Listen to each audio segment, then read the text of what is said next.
Здраво на сите и добродојдовте на мојот канал. Во ова видео ќе зборувам за една од книгите со која што ја почнав оваа читачка година, а тоа е книгата Градинарот и смртта од Георги Господинов. Пред да ги споделам впечатоците и да кажам неколку збора за оваа книга, само да ве потсетам дека може да стиснете лайк на видеото ако ви се допаѓа или subscribe на каналот ако ви се допаѓа содржината на овој канал. Може да ме најдете и на Facebook, на Instagram, може да ме поддржите преку опцијата Buy Me a Coffee. Линкот го има на YouTube каналот.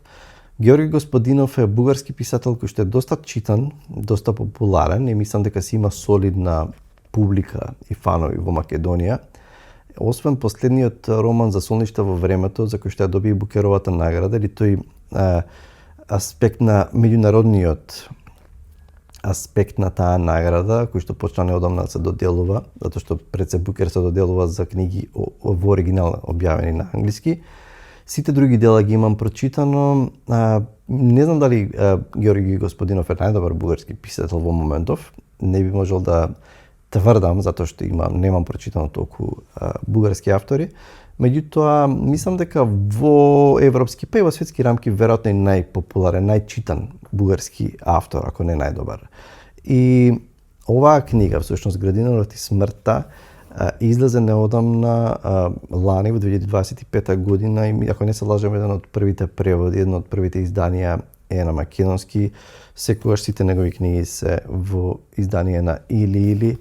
Исто така и ова во превод од бугарски на Душко Крстевски.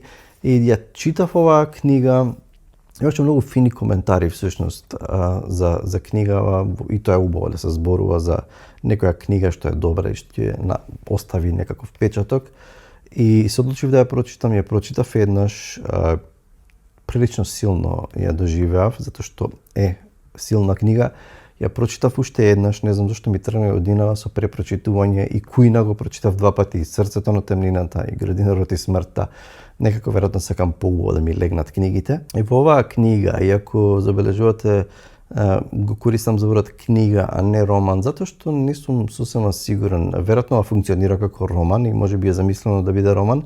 Меѓутоа, мислам дека оваа книга може комотно да се чита и како одлична нефикција, во која што Господинов зборува за смртта на неговиот татко, од таа смисла да се зборува за смртта и за умирањето, значи воопшто не е лесна тема и можеби некои читатели тоа да ги одбие, едноставно некој си каже па не сум во расположение или не сум во состојба да читам за умирање и за смрт и тоа е сосема окей.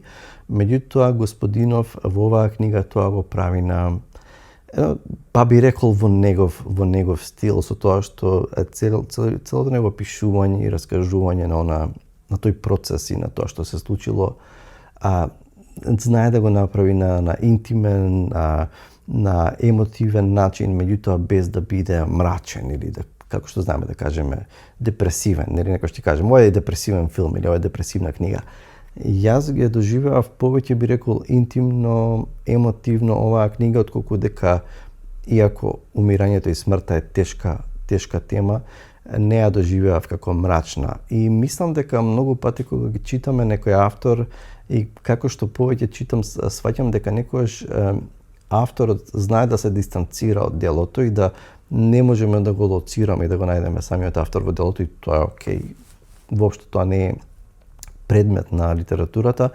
Меѓутоа некогаш мислам дека авторот некако се појавува можеме да го насетиме и мислам дека Господинов неговата личност, веројатно неговиот карактер и тоа кој тој е, се појавува преку начинот, во тонот, нели во дикцијата на кој што тој ги пишува неговите романи и она што тамо што го гледаме ни се допаѓа.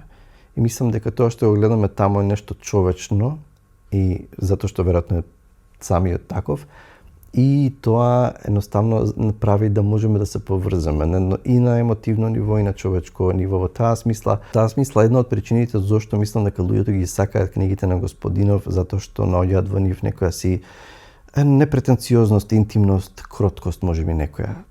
И така мислам дека таа им зборува. Тука се зафаќа Господинов со смртта на неговиот татко, со тоа што на некој начин оваа комбинација нема класичен некаков заплет и затоа е на враќање на животот на неговиот татко, на последните денови од неговиот живот, самиот процес на боледување, на влошување на неговата состојба, на едноставно грижата за него и низ во тие тешки, сепак во тие тешки болни моменти на враќање и една блага, би рекол, реконструкција на животот на тој човек. Еден интересен човек од Бугарија, човек од Балканот, човек на своето време, што расте во социјализмот и убаво со некакви флешбекови, со навраќања Господинов ни го гради, ни дава слика, еден портрет за неговиот татко, неговиот став дека сепак е бил производ на тоа време, на тоа растање во кој што се оди со паролата ништо страшно или ќе помине, ништо не ми е и така натаму. И тоа, значи, таа реконструкција на животот на неговиот татко е исто така проткајана со размислување за смртта, ја да ги нарекувам, често го користам тој збор, медитации, промислувања за смртта, за умирањето, па знае на едно место да размислува Господинов и да каже зошто никој не научи како да умреме, како се умира, никој не подготвува за тој чин. Тоа на некој начин тие мисли ме поттикна, ми се допадна, или кога зборува, кога размислува за последните зборови, дека нели ние често мислиме дека ако човек полека му се приближува крајот и знаеме дека ќе умре и се очекува тоа во секој миг дека ќе излезат некои длабоки мисли, последни зборови и така натаму. И тоа често човек знае да биде во болка, во агонија, во тие последни мигови, па дури да не е со бистар и прибран ум, и така што едноставно тој мит или тоа романтизирање на тие последни мигови, тој вели дека тоа воопшто не изгледа така, најчесто дека воопшто нема човек време или таква прибраност или нели комоција да каже некакви длабоки мисли, затоа што воопшто често е тоа време на болка. Исто една од оние места што ми се допадна кога зборува за тоа дека како човек кога не знае да се соочи со смртта и може би да почне да барејќи се какво решение, може да влезе во некакво суеверие, тој самиот вели на едно место, вели полека почнав да паѓам во магиско размислување, така што многу убава комбинација прави Господинов од сеќавања за животот на неговиот татко, и има на едно место тој ќе каже, кој ќе стане тешко раскажувањето, тој ќе каже морам да издачам, морам да се повикам на некои смешки или случки од животот на татко ми, за да малку се олабави целата ситуација и таа тегобност во раскажувањето. Реконструкција на животот, мисли, размислување за животот, за умирањето, за смртта и самите тие последни мигови. Има една особено убава сцена што ме допре кога ќе се роди неговата ќеркичка, на Господинов му се раѓа ќеркичка и неговите како ќе дојдат од неговото родно место, ќе патуваат со сати и едноставно ќе дојдат на прсти и сакаат да дзирнат, да го видат бебето. И буквално како на некој начин како мудреците кога дошле, кога Исус се раѓа, едноставно вика тој секој раѓање е рождество, нели, со големо Р, и те доаѓаат и единствено што сакат е дали може да го бакнат раченцето на тоа новородено дете, целите со такви со страва почити исполнати и со восхит, и тоа беше една од најубавите сцени. Има уште едно нешто што се повторува и што е многу присутно во романот, тоа е целата идеја. Всушност тој вели дека татко му бил градинар и опседната ужива, страст му е пасија градинарството, сади секакви зеленчуци, овошја, цветиња разноразни, и тој вели татко ми беше градинар, а сега е градина.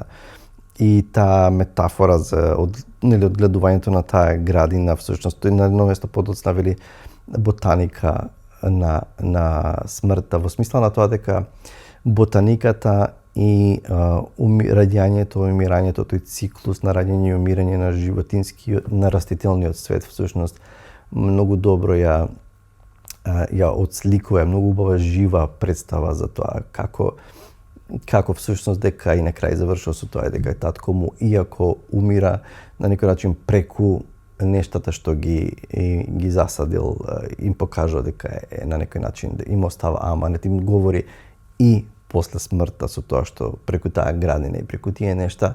Така што мислам дека многу убаво тоа го користи Господинов, дека целата идеја за градината, нели низ користејќи го животот на татко му. Ако имам една забелешка за овој одличен роман или оваа одлична книга, е тоа дека, знаејќи дека Господинов е и добар поет, и тоа често се случува кај и други писатели, да поетското на некој начин се почне да се појавува преку, речиси би рекол, преку некои афоризми кои што може да паднат во клишеа, и имаше така неколку такви моменти кои што малку ми го расипува читањето на оваа книга, некои афористички моменти, мисли кои што сами по себе звучат супер, меѓутоа мислам дека беа too much тука. И како што кажав, ова е едно интимно, исповедно на некој начин.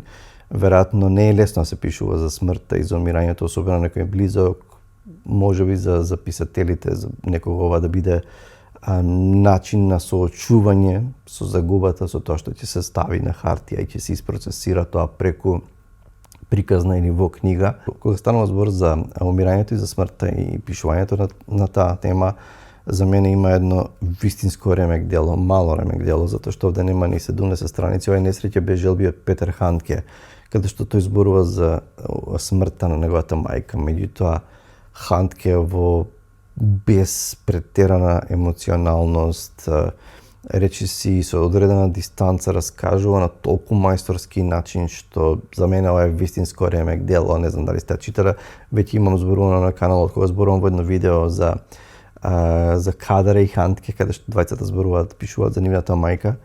Вистинско ремек дело кој што нема ни 70-80 страни. Во секој случај, Градинарот и смртта е одлична книга која што ви ја препорачувам да ја прочитате. Ќе ве натера на размислување. Ако сметате дека не е вистинското време сега, ставете ја на некоја листа и прочитајте ако ќе имате прилика. Толку за ова видео. Чувајте се, веќе имам собрано неколку книги се прочитани и се процесираат и треба да се снимат видеа. Очекувајте уште видеа во наредниот период. Чувајте се и се гледаме. Чао!